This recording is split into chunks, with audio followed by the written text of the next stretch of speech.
welcome back to my channel. I know that many of you watching are probably landing on this video and thinking this is going to be an absolute snooze, but I guess I have to do it. And I think a lot of people think that about HR, so just trust that you're not alone. But I am going to cut right to the chase because I think that outlining the 6 policies that I believe after nearly 15 years in small business and almost 13 years in leadership roles, plus building a small business, a small agency of my own, are going to be the policies that are really going to resonate in regards to keeping your sanity as a business owner. When it comes to these 6 policies, the reason that I chose them is not because they are going to be the things that you need legally, although you will see that there's some crossover, but also they're just going to be the things that you're going to be able to kind of hang your hat on as a leader that are going to help you serve your company, serve your employees, and for your employees to feel served by your company and your policies as well. So it is my belief that over the last 15 years and then 13 in leadership, that I have leaned on these policies more than any other to make sure that I could sleep better at night, knowing that these things were handled. They're also the policies that I refer back to when we have to have redirection conversations with team members at any level.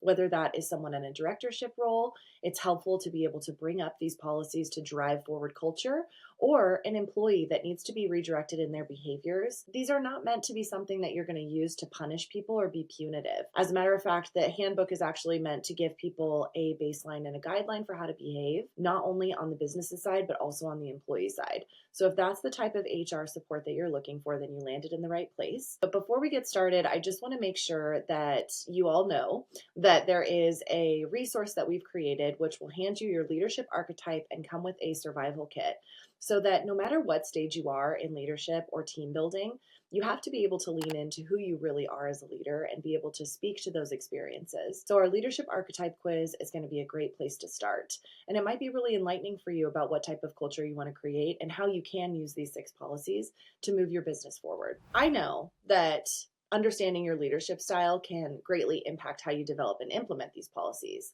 We want to make sure that they are resonating with your management approach and support your company's goals. But I also think that throughout each of these 6 policies we're going to talk about today, we're going to talk a little bit about 3 different factors that are going to contribute to the well-being of your company overall. The first is the compliance or legal aspect, which many of you are probably tying to the reason that you have a handbook in the first place. That is going to be something that we're going to touch on briefly, but because these policies are going to work for any company, they are not going to dive into specific state legalities. So keep in mind that I've discovered that most of these policies are very safe across the board and they're not going to break any laws, but you also want to make sure that you are really clear on your states and your local jurisdictions, as well as the places where your employees live before you roll out policies like these. And our services can help you with that too. So make sure that when you obviously go down and subscribe to our channel, that you are clicking on one of the links to make sure that we're connected. At will employment, we want to knock this out of the way first as the very first policy. And that's because it's relevant in almost every state. And it's also the one that is most often misquoted or misunderstood. What does at will employment mean? In simple terms, it just means that an employer can terminate an employee at any time for any reason, as long as it's not an illegal reason. And the employee can leave a job at any time without reason or warning. Communicating this policy effectively can help set clear expectation to basically avoid any potential confusion down the road. Now, some of the examples that we've heard for at-will employment being misused is that people can kind of just fire you with absolutely, any reason in the book, and that you have no recourse. And that is not the case. On the business owner side, you want to make sure that even if you are an at-will company and you state your at-will status to the point where your team members are made aware of and understand and know what that is, that you still want to make sure that you have a cause for firing someone. For another reference to this, we all know that episode of The Office where Michael wants to fire somebody and Toby says, "Not without cause, Michael." And Michael says, "It's because I hate him." And that is not a really good reason to fire someone. And so you can still be exposed as a business owner if you have an at-will employee that does get terminated, and they can still pursue legal action regardless of whether or not you make this policy really clear. So it's a good idea to not only have this policy readily available and make sure that it's relevant in your state, which it is in 99% of places, but also to make sure that you understand it and you're explaining it to your team so that they know what they can expect from you. The second is another heavy one. Let's talk about a non-harassment policy. So in some states, it's actually going to be required that you're going to present this policy to a team member when they first start your team. Not only just how it's presented and what is defined as harassment, but also the difference between workplace harassment and sexual harassment, how they can go about getting support, and what a literal play-by-play is if someone in your team falls victim to something like this. Now, many of you are watching this and you're thinking, of course, I don't want to set up my team for failure. Of course, I want to have a non-harassment policy. But just make sure that you are linking exactly what the harassment policy is to the behaviors that you're displaying should something like this come up for you. This policy is crucial to maintaining a safe and respectful work environment.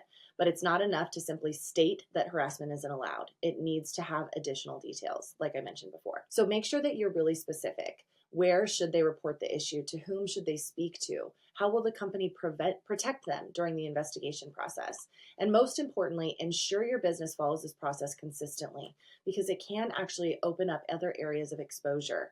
Employees need to trust that they will be heard and the appropriate actions will be taken. Otherwise, they do have the option to go elsewhere to seek additional damages should they get harassed at work and the company doesn't protect them. There is additional things that will come forth with this policy, but I think that at the end of the day, just making sure that you have a clear and appropriate stance and set of actions to take in that, should that policy ever come to light or be needed by your employee, then that is going to set a really solid standard for how it will be moving forward in your company. And that is also a direct reflection of what you value in your culture. If you happen to be watching this video and keeping employees safe from harassment is not something you're interested in, I don't know how you made it this far. But if you were ever concerned about understanding who you were getting your advice from, this is what we stand for here. We want to make sure that employees are protected. And also, we believe that that directly impacts how profitable your business is, especially when building a team. The third is usually required in many states. People need to understand wage and pay policies. This includes outlining paid time off, how much time is available, the process requesting it, and any limitations that you may have. This is super critical in small business. We may be comparing ourselves to companies that have unlimited time off, that don't require a lot of lead time for people taking time off. I actually recommend that small business have a little bit more of a strict policy when it comes to paid time off, because it's going to help to kind of be that bad cop in a situation where you don't necessarily want to have to tell your team no. So if you're giving them that information all out up front, most employees are going to be perfectly happy to comply as long as it's fair and generally flexible. But flexible is a spectrum, and we'll talk more about that later. So making sure that you're keeping this as clear and specific as possible is going to be really helpful for your team. The second part of the policy here is that it is required that your team understands their pay periods and their paydays, making sure that employees know when they'll be paid and how often, and whether it's weekly, bi-weekly, monthly, however we describe what bi-weekly actually means, every other Friday, whatever the case may be. The goal is that we are transparent across the board so they know what to expect. Now, this part of your policy should be straightforward and easy for employees to access, so there's no opportunity for ambiguity. So they can't say, I was late in getting paid, I have to seek further, support from elsewhere, whatever the case may be. Be as transparent as possible. Have I made a couple of mistakes over the years and maybe accidentally paid people a day late, stuff like that? Of course. But it's all about that transparency up front that is going to protect your company in the long term. And most of the time, we're pretty much okay when it comes to paying people on time and paying people what they deserve. This is also going to be a policy that is going to be required when you onboard employees in many states. It's kind of the bare minimum. They're not here to volunteer, they're here to make money. So making sure that they understand how that is relayed to them is important. Now, PTO is a whole other thing, and that has many different state requirements and has many different definitions. So you may need some extra support in building out what that policy is, and you can, gladly reach out to us to do that for you. But getting something out there right away that you're 100% sure that you can stand behind is going to be critical, and making sure that you have these policies that you need to just kind of kick off the beginning of having a handbook. Now, a solid conflict of interest policy is next. And it's essential to protecting your company's intellectual property and trade secrets. One of the big concerns that I have with small business owners when they come on board or they're looking to hire a team is that they're worried about their genius being watered down or stolen by people that they're hiring. And I understand, that's a concern across the board. But the recipe for clarity and the recipe for success in this area is going to be a concoction of a few different elements. First is making sure that your IP is protected through trademarks and copyrights, making sure that your trade secrets are locked down. That is all going to be something that you're going to work with an intellectual property attorney to do. And we have several recommendations for those. The one that I have leaned on has published all 4 of our company's trademarks is Not Your Average Law Firm, which is led by my friend Braden Drake. So if you need those resources, make sure and reach out. But it is one of the pieces to the puzzle that's going to really hold a lot of weight in your conflict of interest policy. We also like to implement the use of an NDA, but that doesn't necessarily always protect every single thing that you would want kept a secret. So make sure that you're also rolling that in to your overall strategy in regards to protecting your IP. But on our end, on the HR side, making sure that you create a policy that clearly outlines what your trade secrets will be, kind of how they will be protected, how you will pursue legal action if someone is to go against this policy, and helping them understand how the conflict of interest is going to affect the way that you do business is also going to help your team understand how they can protect your business as well. So we don't often end up with team members that are going to join our teams just to steal all our stuff and move on. But I'll be honest, it does happen. So we want to make sure that you have the best possible scenario. And one of the ways to do that is right in onboarding and making sure that they understand this conflict of interest policy out the gate. That's also bolstered by the rest of the concoction of legal protections that you have for your business. That includes, like I said, trademarks, copyrights, trade secrets, definitions, conflict of interest policies, NDAs, as well as just clear and explicit direction on how people should use the information that they learn while they're working with you. This is kind of a controversial one, progressive discipline. And I know that there's a lot of people out there that will say that progressive discipline is just about penalizing employees so that you can get rid of them. But it's about holding everyone, including management, accountable for fair practices. This policy outlines a step-by-step process for addressing performance issues or behavioral concerns. Now, there are going to be some leaders and managers that have plenty of experience in HR, and maybe their progressive discipline is going to come a little bit more naturally. They're not going to sit their employee down and do the written warning, do the verbal warning, and then the written warning, and then the final warning, or the suspension, or things like that. It's going to come across a little bit more naturally. Those leaders are going to be well versed in documenting each of these situations along the way.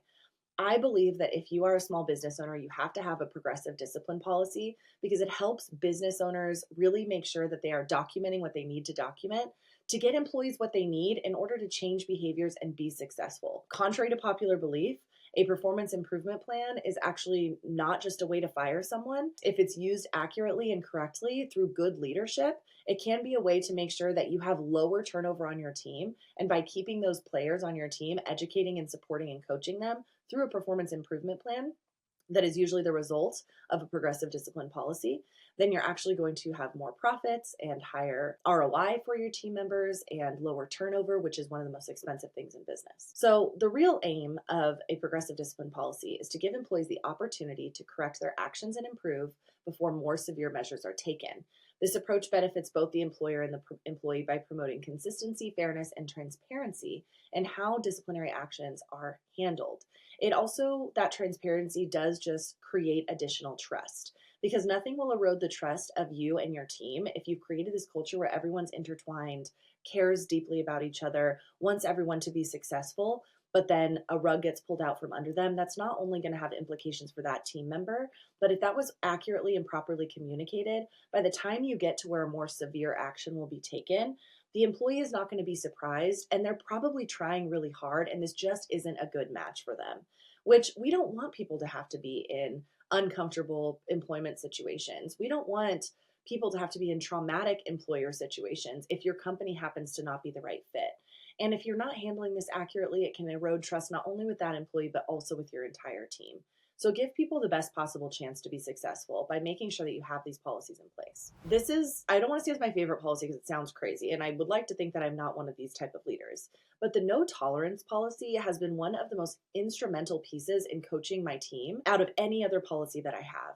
Every company will have unique aspects they want to emphasize in their no tolerance policy, but it is essential to clearly define what behaviors will not be tolerated, meaning that there is no, from 0 to 100, we found out you did this and now we're letting you go, which obviously creates a lot of chaos and confusion and can really stress everybody out involved, the worker and the business alike. But realistically, this could range from the obvious things like the use of racial slurs or swearing or time theft. Hopefully those are obvious no-nos, to more nuanced issues like insubordination or client solicitation, where an employee may, mention that they have a side gig doing something, and it muddies the waters between the relationship between you and the client because your employee is doing something. An example I'll give you, this is not really super relevant for online business, is I work in a kids business. And so parents are often soliciting our employees to do babysitting type work, stuff like that.